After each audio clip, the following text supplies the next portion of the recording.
오늘부터 우리 SFC 운동원들 예배가 별도고 청년들도 올라갔습니다. 이제 청년들도 성경 공부를 별도로 또 하게 되고, 그래서 여기는 그야말로 장년들하고 노년들만 앉아서 같이 예배를 드립니다.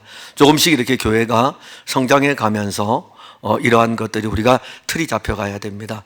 그래서 여러분들도 여러분들 나름대로 이제 말씀을 따라 가지고 이 말씀의 깊이를 알아가야 됩니다. 처음엔 어렵습니다. 처음에는 여러분들이 성경을 읽으면서 성경을 따라서 이 말씀이 이끌어가는 것을 누리는 것이 어려워요. 그러나 여러분들이 자꾸 듣다 보면은 이 말씀이 영적 습관이 되게 되는 순간부터는 아주 이 말씀이 여러분들에게 쉽게 다가옵니다. 어느 누가 처음부터 이 하나님의 말씀을 쉽게 이렇게 알 수 있겠습니까? 그래서 우리는 이 말씀을 선포할 때도 그렇지만은 들을 때에도 주의 영의 도움을 구하여야 되는 것입니다. 이건 신령한 일입니다. 우리의 지금 이 모임은 영적인 일입니다. 신령한 일이에요. 그래서 여러분들 오늘 보게 되면은 무엇을 알아야 되냐면 앞에 있었던 4장에서 있었던 보배와 질그릇을 알고 이 부분을 들어가야 됩니다. 자, 보배와 질그릇을 알 때에 그 다음에 5장에 우리가 오게 되면은 우리의 장막집이 있고 그 다음에 하늘에 있는 영원한 집을 또 비교해서 알게 됩니다. 계속 연결이 되는 거예요. 그럼 또 보배를 알려면은 4장 7절에서 이 보배라고 했으니까 여기 이 보배라고 했어요. 그러면 이 보배는 누구냐면은 앞에 4장 6절에 가면 어두운 데서 빛이 비치라 말씀하셨던 그 하나님께서 예수 그리스도의 얼굴에 있는 하나님의 영광을 아는 빛을 우리 마음에 비추었다. 예수 그리스도의 얼굴에 있는, 예수 그리스도의 얼굴입니다.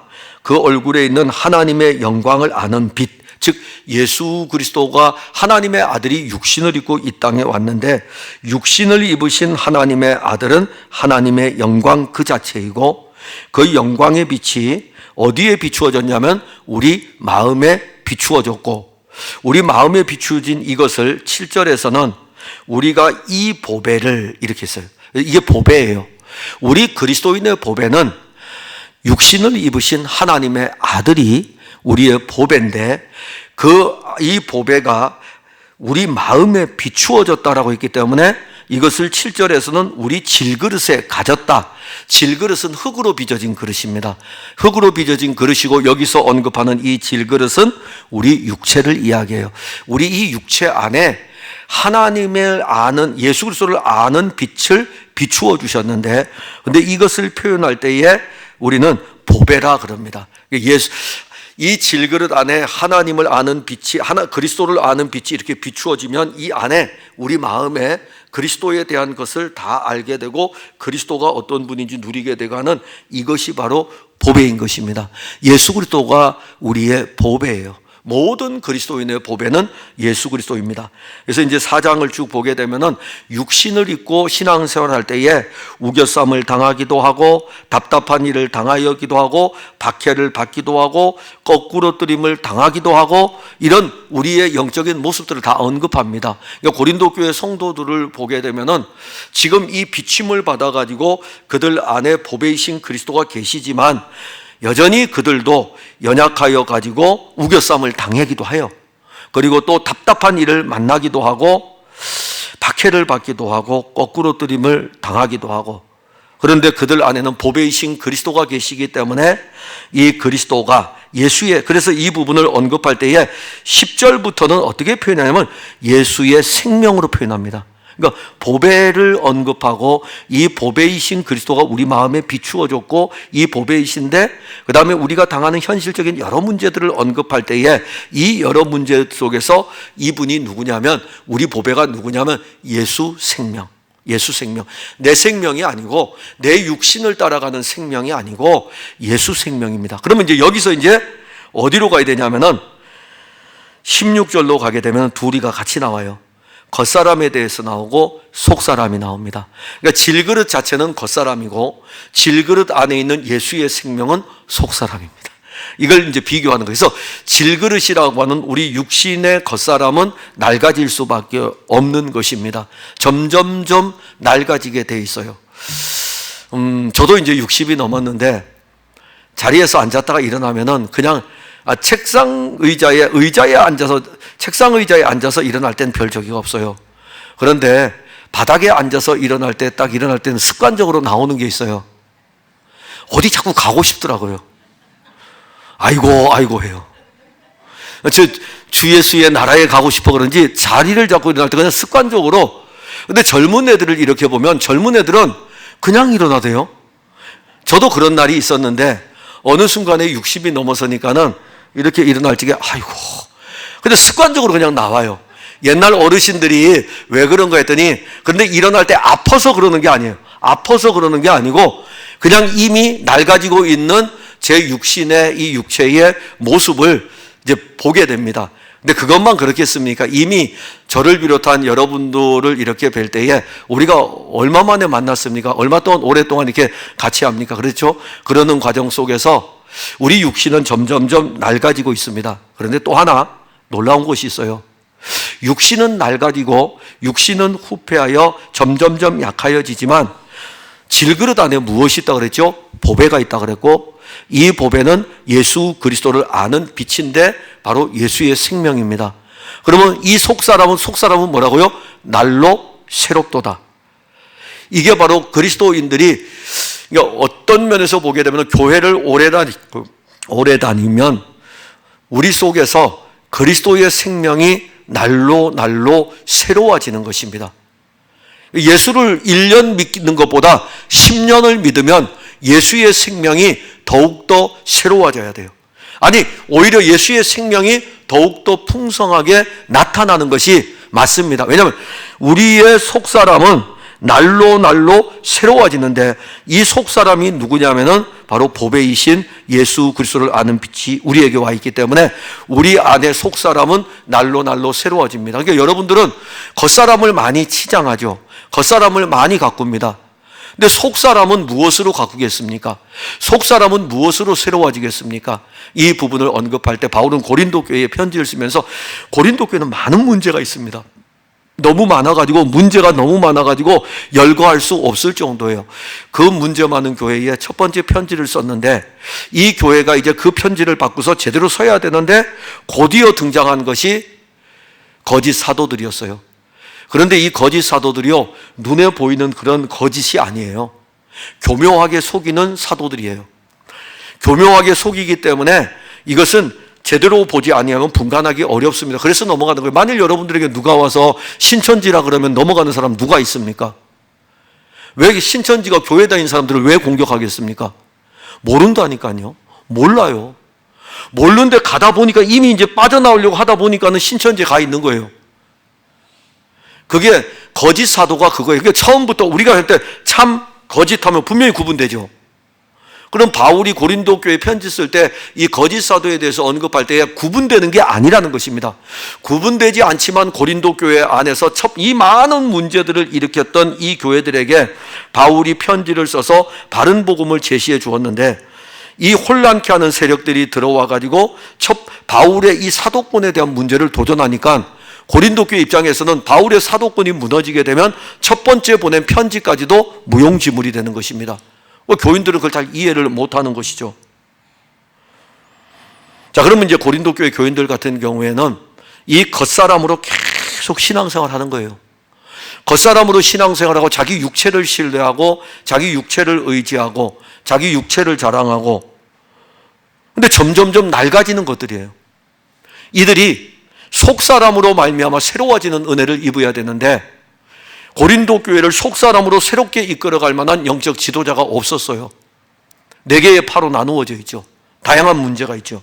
그래서 바울이 그들에게 편지를 쓰면서 우리가 정말 새로워지려면은 겉사람이 변화되는 것이 아니라 속사람이 새로워진다. 속사람이 새로워지게 되면 보배이신 그리스도가 계시니까 이 보배이신 그리스도가 우리의 육신으로 인해서 지금 칵 눌려버렸잖아요. 예, 눌려버렸는데 이 속사람인 그리스도가 말씀을 공급받아가지고 이렇게 자라게 되면은 겉사람의 후패함은 없어지게 되고 속사람은 점점점 새로워진다는 것은 점점점 강화되는 것입니다. 그리고 강화될 뿐만이 아니라 강력한 힘을 얻게 되는 것입니다. 그리고 나서 어디로까지 나아가냐면은 속사람이 새로워짐으로 말미암아 속사람은 어디를 보냐면은 무너지지 않는 영원한 집을 늘 보고 있는 거예요. 겉사람은 땅의 것에 만족합니다. 겉사람은 없어질 것을 바라보고 있어요. 그러나 보배이신 그리스도는 우리에게 늘 땅에 살지만은 영원히 무너지지 않는 그곳을 향하여 나아가게 하고 5장 1절에 이제 들어갑니다. 만일 땅에 있는 우리 장막집이 무너지면, 자, 이제 땅에 있는 장막집이 무너져. 이 땅에 있는 장막집이 뭘까요? 여러분들이 살고 있는 아파트를 이야기하는 것이 아닙니다. 질그릇이잖아요. 그게 바로 땅에 있는 장막집의 육신이에요. 우리의 이 육신은 무너지게 됩니다. 자, 이 육신이 무너지게 되면 우리에게 무엇이 있는지를 알려줍니다. 그러니까 속사람이 있는 사람, 그 보배이신 그리스도가 그 안에 있는 사람은 장막집도 가지고 있지만 이 장막집은 점점점 낡아지기 때문에, 육신은 낡아지기 때문에 육신에 관심을 두는 것이 아니라 속사람이신 그리스도에게 관심을 두게 되고, 그리스도로 말미암아 날로 새로워지게 되면 어떤 것을 보게 되냐면 하나님께서 지으신 집, 곧 손으로 지은 것이 아닌, 하나님이 손으로 짓지 아니한 하늘에 있는 영원한 집을 이야기합니다. 자, 손으로 짓지 않았다는 것은 무엇일까요? 시작이 없다 이겁니다. 그러니까 영원한 집은 언제 시작됐는지, 영원한 집은 영원이에요. 하나님은 언제부터 계셨을까요? 영원. 하나님의 아들 그리스도는 언제부터 계셨을까요? 영원. 그러면 하나님의 나라는 언제부터 있었을까요? 영원. 언제 시작이 없어요. 시작도 없고 끝도 없어요. 시작도 없어요. 그게 영원이에요. 그러면 하나님께서 시작을 손으로 지었다면 시작이 있을 거 아닙니까? 그런데 여기서 말씀할 때에 하나님이 손으로 짓지 아니했다 이겁니다. 그것은 하나님과 함께 영원한 집을 이야기하는 것입니다. 시작도 없는, 끝도 없는 영원한 집인데, 여기서 이 영원한 집이 5장 1절에 보면 우리에게 있는 줄을 아느니라. 우리에게 있는 줄을 아느니라.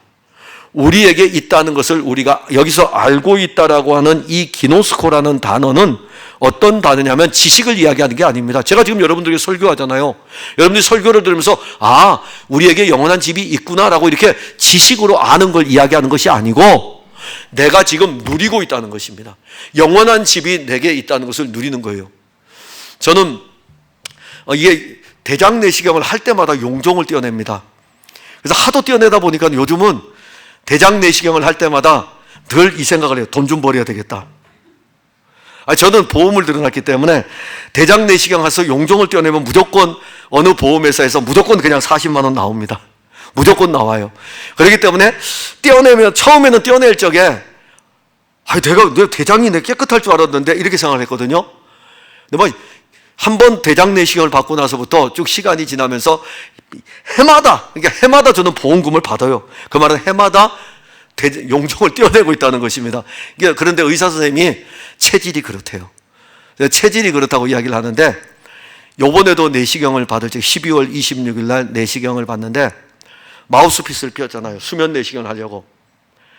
저는 나이가 들면서 어떤 생각이 들어가냐면은 이렇게 누워 있을 적에 이대로 세상을 떠난다는 생각을 많이 해요.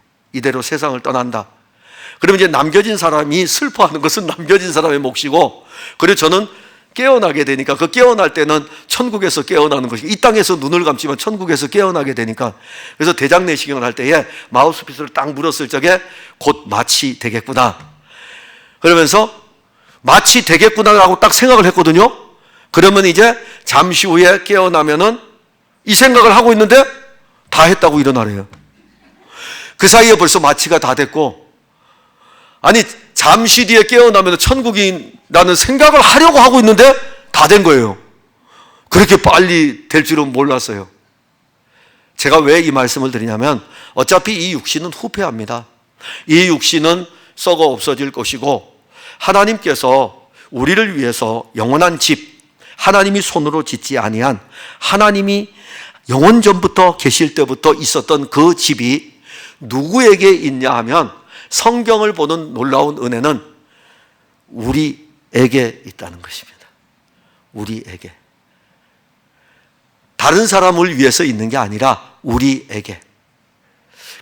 여러분들이 성경을 읽으면은 그런 다양한 은혜들을 알게 됩니다.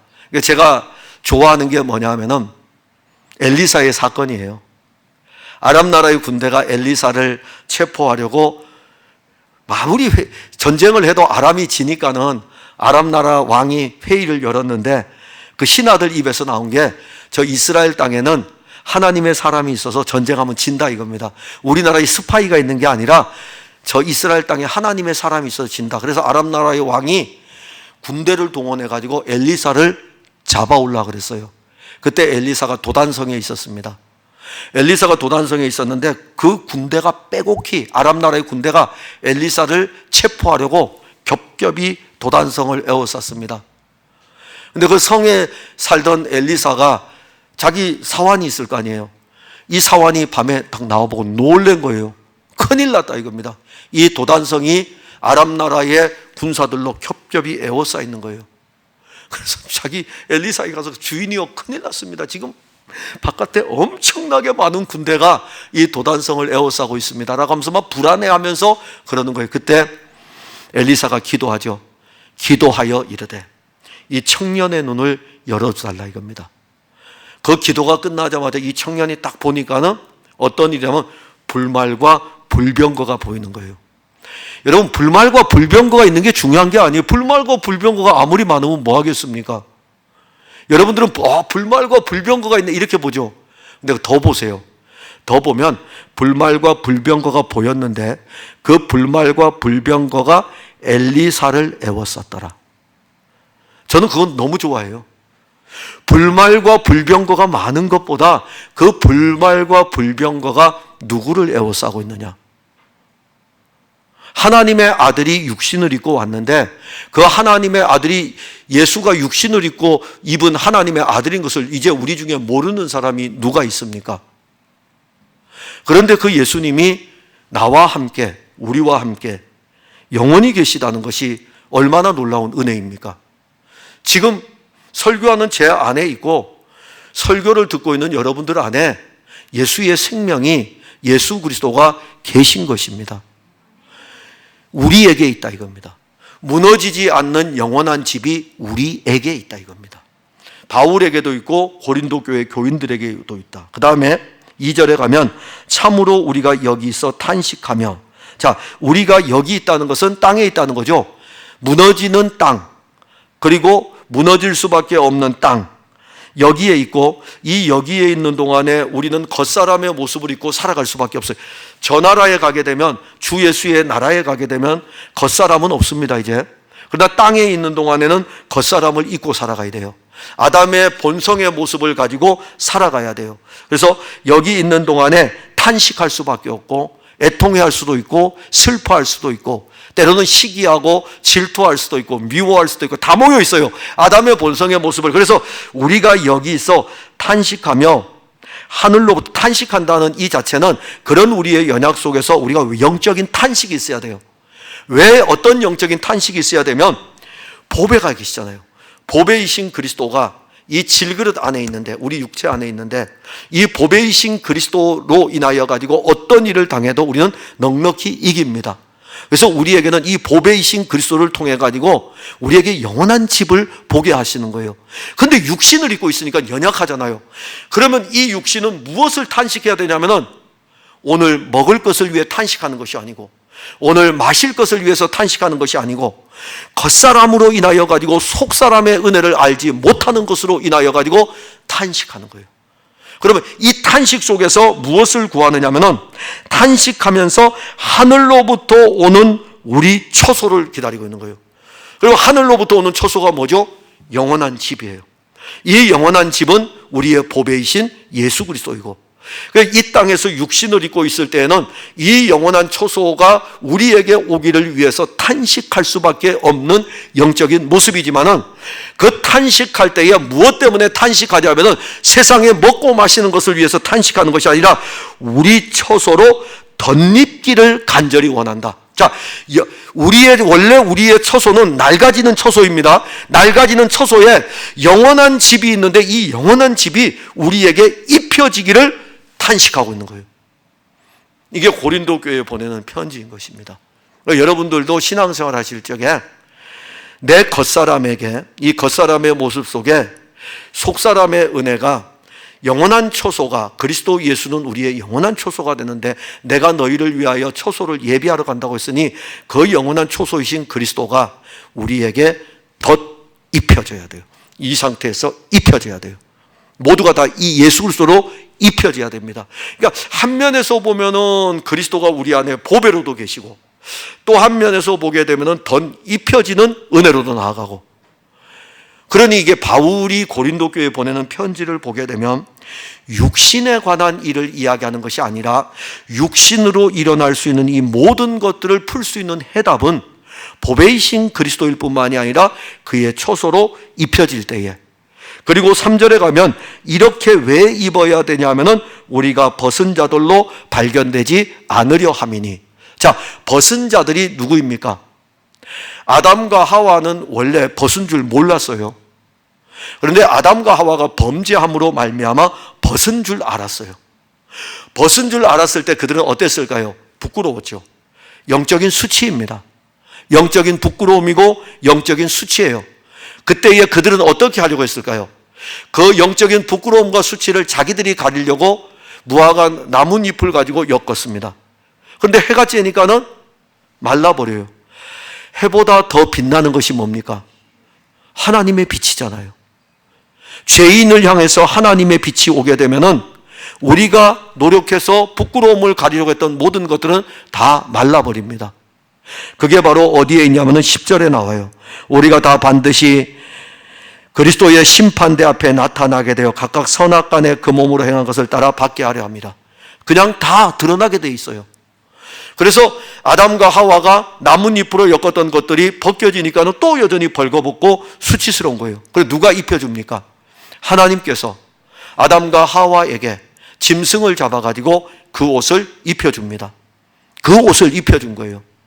그 짐승을 잡아서 입혀주는 건 하나의 그림자에 불과해요. 진짜는 정말 우리의 제물이 되신 하나님의 아들 그리스도가 벌거벗겨진 우리에게 그 옷을 입혀주어야 됩니다. 그런데 그 옷을 입혀주었을 때 갈라디아 교회에 편지를 쓰는 내용이 하나 있어요. 어떤 내용이냐면 유대인들도 있고 이방인들도 있고 남자도 있고 여자도 있고 주인도 있고 종도 있고 다 있어요. 남자도 여자도 주인도 종도 이방인도 유대인도 아니고 우리는 그리스도로 옷 입었느니라. 그리스도로 옷 입는 거예요. 유대인도 그리스도로 옷 입어야 되고 이방인도 그리스도로 옷 입어야 되고 남자도 여자도 주인도 종도 그리스도로 옷을 입을 때에 벗은 자들로 발견되지 않게 됩니다. 그리스도로 옷을 입었으니까, 그리스도 안에 다 들어가 있으니까는 이제는 벗은 자들이 아니라 그리스도로 옷 입은 자들입니다. 자, 그리스도로 옷 입게 되면 무엇이라 그럴까요? 그리스도인이라 그러죠. 그리스도로 옷 입었으니까 그리스도인이라고 부르는 것입니다. 고린도 교회 교인들에게 이렇게 우리 처소로 덧입기를 탄식한다고 했을 때에 우리가 이 처소로 영원한 집으로 덧입혀지게 되면 그 우리가 입었다는 이 자체로 인해 가지고 이제는 벗은 자들로는 발견되지 않게 됩니다. 자, 여러분들은 이제 아무 염려 없으셔도 되고 아무 걱정 없으셔도 되는 것은 여러분들은 그리스도를 믿음으로 말미암아 그리스도의 옷으로 입혀졌습니다. 4절에 가면 참으로 이 장막에 있는 우리가 짐진 것 같이 탄식하는 것은, 자, 이 장막에 있는 우리가 여기서 말하면은 우리가 이 땅에서 살아갈 때에 우리가 육신의 장막을 입고 있고 이 장막의 또 한 면에서는 육신을 가지고 있으면서 영원한 장막이 우리 안에 입혀져 있고 겉사람과 속사람이 우리 안에 같이 있잖아요. 겉사람과 속사람이 같이 있는데 이 신앙의 걸음을 걸어갈 때에 자, 우리가 짐진 것처럼 무거울 수가 있어요. 겉사람이 지고 가면 무거운 짐이 됩니다. 겉사람이 지고서 교회에서 신앙생활 하면은, 그러니까 자기 육신을 따라서 자꾸 신앙생활 하게 되면은 무거운 짐이 되게 돼요. 그 얼마나 무겁겠습니까? 여러분들이 교회를 왔을 적에 무거운 짐을 지어줘 가지고 우리가 짐진 것 같이 짐을 져 가지고 맨날 매일마다 탄식하게 하는 것이 아니라는 것입니다. 그래서 4절에서는 왜 이런 일이 일어나냐면은 우리가 짐진 것 같이 탄식하는 것은 벗고자 함이 아니요. 자, 내가 벗으려고 해보세요. 내가 벗으려고 하니까, 내가 육신을 따라서 내가 신앙생활하면서 내가 이것을 벗으려고 하다 보니까는 얼마나 힘들겠습니까? 여러분들 아무리 노력해도 죄의 짐을 벗을 수 없고요, 여러분들 아무리 노력해도 여러분들이 수고하고 애씀으로 인해 가지고 벗겨지는 것은 하나도 없습니다. 오히려 우리가 탄식해야 될 것은 덧 입혀지는 은혜밖에 지금 이제는 없어요. 내가 할 수 있는 일이 하나도 없습니다. 덧입혀져야 돼요. 그래서 우리가 탄식해야 될 일은 벗기 위해 가지고 노력하고 입기 위해서 노력하는 것이 아니라 덧입혀지는 은혜를 구하는데, 그것을 쉽게 여러분들에게 설명해 주기를 죽을 것이 생명에게 삼킨 바 되었다. 겉사람은 낡아지니까는 죽을 것입니다. 그런데 속사람은 날로 새로워지니까 생명입니다. 이 생명이 죽을 것을 삼켜버렸어요. 누가 하신 것입니까? 하나님의 아들 예수는 십자가에 죽으셨고 사흘 만에 부활하심으로 말미암아 이 부활의 생명을 가지고 고린도 교회의 첫 번째 편지를 쓸 때는 사망아 너의 쓰는 것이 어디 있느냐, 죄야. 죄와 사망에 대해서 선언하는 놀라운 내용은 예수의 부활 생명입니다. 그 예수의 부활 생명이 죽을 것을 삼켜 버렸습니다. 그 생명을 우리가 가지고 있는 거예요. 그 생명을 5절에 보면은 이 생명을 우리가 가지고 있는데 여기에다가 보증이 하나 또 나옵니다. 이게 참 하나님이 하시는 놀라운 일은 하나님의 아들 그리스도를 통해서 일하시고 난 다음에 꼭 보증으로 약속하시는 것이 성령입니다. 에베소 교회도 똑같아요. 에베소 교회도 찬송하리로다 창세전에 우리를 그리스도 예수 안에서 택하사 하나님 아버지께서 자기 백성을 위한 구원의 일들을 진행하시는 것들을 말씀하시고 난 다음에 때가 되면 하나님의 아들이 와서 그의 피로 말미암아 자기 백성들을 사고 구속하시고 난 다음에 그 기업을 우리에게 주셨고 보증으로 성령을 우리에게 주셨느니라. 고린도 교회도 똑같아요. 우리를 보증해 주는 것, 여러분들의 신앙을 보증해 주는 것은 성령입니다. 저는 여러분들의 신앙을 보증할 수가 없어요. 정말 보증할 수가 없어요. 어떤 때에는 여러분들 신앙이 정말 보증될 만큼 대단한 것 같기도 하고 어떤 때에는 또 아닌 것 같기도 해서 저는 여러분들 신앙을 보증할 수가 없습니다. 제 신앙도 만일 제 행위에 맡겼다면 이거 보증할 수가 없어요. 이 신앙을 보증하는 것, 이 구원을 보증하는 것, 이 영원한 생명을 가진 것을 보증하는 것은 보증으로 성령을 우리에게 주신 이는 하나님이시니라. 우리가 없잖아요. 속사람 보배이신 그리스도를 주신 분도 하나님이시고 그 다음에 덧입혀 주신 것도 그분이시고 보증으로 성령을 주신 분도 하나님이시고 은혜 아닙니까? 이게 은혜라는 거예요. 그리고 이제 그 다음에 나오는 게 6절부터의 내용은 어떤 내용이냐면은 우리가 믿음으로 행하는 것에 대한 것입니다. 믿음으로, 보는 것으로 행하는 것이 아니에요. 보는 것으로 하는 게 아니고 믿음으로 행하는 것입니다. 어저께 제가 천안 총신에서 강의를 했었는데 수업이 다 끝났는데 한 학생이 딱 그러는 거예요. 교수님이 기도하면서 받았던 것들을 좀 이야기 좀 해주실 수 없어요? 그러더라고요. 그래서 제가 아니요 그랬어요. 제가 받은 것들은 많이 있습니다. 그런데 제가 이야기하기가 그렇네요 그랬어요. 왜냐하면 제가 이야기하는 순간 여러분들은 신비로운 것들로 추구하며 갈 수 있기 때문에 제가 여러분들에게 할 수 있는 것은 지금 여러분들에게 전하는 것처럼 예수밖에 모르겠습니다. 때를 따라 호흡하게도 하시고 때를 따라 마시게도 하시고 때를 따라 입혀주기도 하시고 그냥 오늘 제 기도가 이루어지지 않고 주님이 저를 데려가도 그것도 주님의 은혜이고 사나 죽으나 내게 가장 중요한 것은 예수 그리스도이지. 그래서 그 부분에 대해서 제가 이야기한 적이 있어요. 아마 여러분들이 저한테 또 물어볼지라도 제가 글쎄요 모르겠는데요. 아니면 어떤 경우에는 충분히 받을 만한 사람이 있으면은 제가 받았던 것을 함께 이렇게 나눌 수는 또 있을 것입니다. 만약에 우리가 신앙생활을 보는 것으로 한다면 어떨까요? 히브리서 11장에 기록되기를 믿음의 사람들이 쭉 언급될 때 믿음에 대해서 정의를 내립니다. 믿음은 바라는 것들의 실상이요 보지 못하는 것들의 증거니라. 근데 오늘날 그리스도인들이 보는 것을 따라 행합니다. 보는 것을 따라 행한다는 것은 자기 눈으로 보는 것을 보고 행하는 거예요. 그리고 자기 눈을 따라 보고 행하는 것은 자기 육신을 따라 행하는 거예요. 그런데 오늘 덧입혀진 은혜는 뭐냐면은 믿음으로 행하는 거예요. 보지 못하지만은 덧입혀져 있기 때문에 그분이 내 안에 이미 이루셨기 때문에 보이지 아니할지라도 믿음으로 살아가는 것입니다. 안 보여요. 영원한 집이 여러분 보입니까? 영원한 나라가 여러분들에게 약속되어 있다는 것은 알고 있죠. 보입니까? 안 보이잖아요. 그런데 믿음으로 사는 거예요. 믿음으로 사는 것입니다. 바울은 고린도 교회에 이 부분을 언급을 하고 있고 8절에 가면 우리가 담대하여 원하는 바는 차라리 몸을 떠나 주와 함께 있는 그것이라. 이게 바울이 가진 신앙이에요. 바울은 여기서만 그 표현을 안 씁니다. 빌립보 교회에 편지를 씁니다. 빌립보 교회는 교회, 고린도 교회도 4개가 나누어져 있다면 빌립보 교회는 2개로 나누어져 있어요. 그래서 빌립보서 4장에 가면 내가 유오디아를 권하고 순두개를 권하노라. 아주 이름까지 딱 붙였어요. 그러니까 빌립보 교회의 대표적인 지도자였던 유오디아하고 순두개가 싸웠어요. 싸움으로 인해서 한 명은 어떤 사람인지 모르지만 어떤 사람은 바울이 하는 사역에 참여하는 사람이고 어떤 사람은 바울의 사역에 브레이크를 거는 사람이에요. 그래서 빌립보서 1장에서 어떻게 시작하냐면은 바울이 감옥에 갇혔기 때문에 내가 감옥에 갇힌 것으로 인해서 어떤 사람들은 다툼과 시기로 일하고 어떤 사람들은 순전함으로 일하고, 그러니까 어떤 사람들은 바울이 옥에 갇혔으니까 바울이 전했던 그리스도의 복음을 가지고 우리가 바울만큼 또 일해야 된다 하고, 또 어떤 사람들은 어떻게 봤냐면 잘됐다, 그동안 바울 맨날 예수님 이야기해가지고 귀찮아 죽겠는데 이제 잘됐다라고 하는 부류들도 있었어요.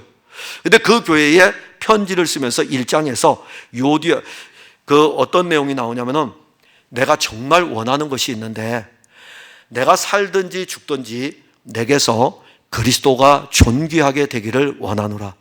나는 오늘 감옥에 갇혀 있어서 사는 것도 괜찮고 죽는 것도 괜찮고 내게는 그리스도가 존귀하게 되기를 원한다. 그런데 거기다 이렇게 또 썼어요.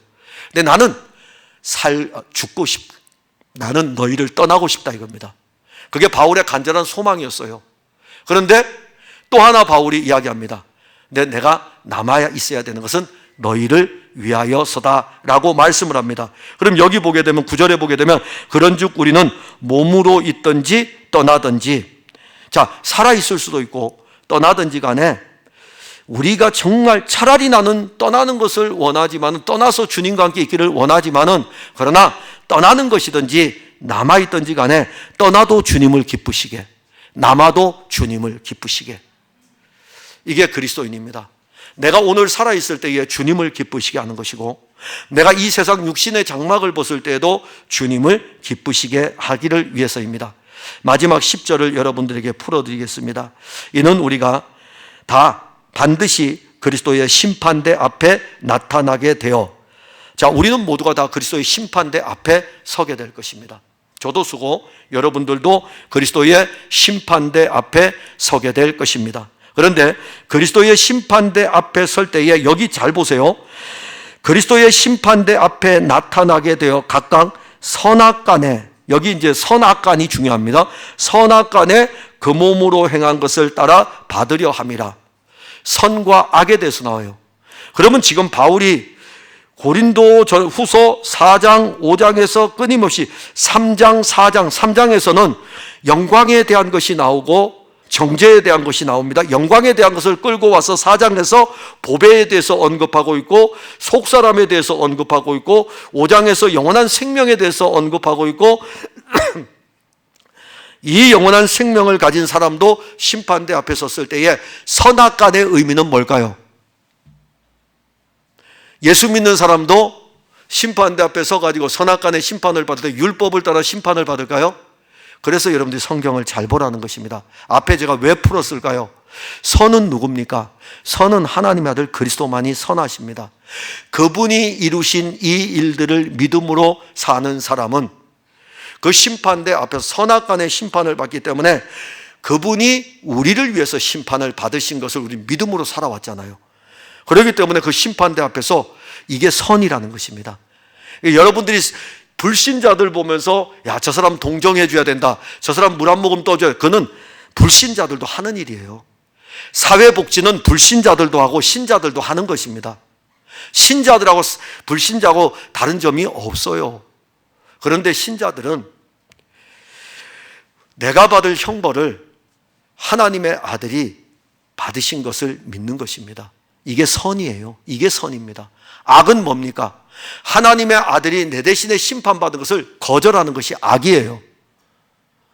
그럼 여러분들은 심판대 앞에 섰을 적에 각각 선악간에 그 몸으로 행한 것을 따라서 심판을 받게 될 것이, 판결을 받게 될 것입니다.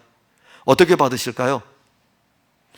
교회를 다니면서 여전히 자기 의로 가는 사람은 악한 거예요. 바울이 끊임없이 강조하는 것은 내가 아니라 이겁니다.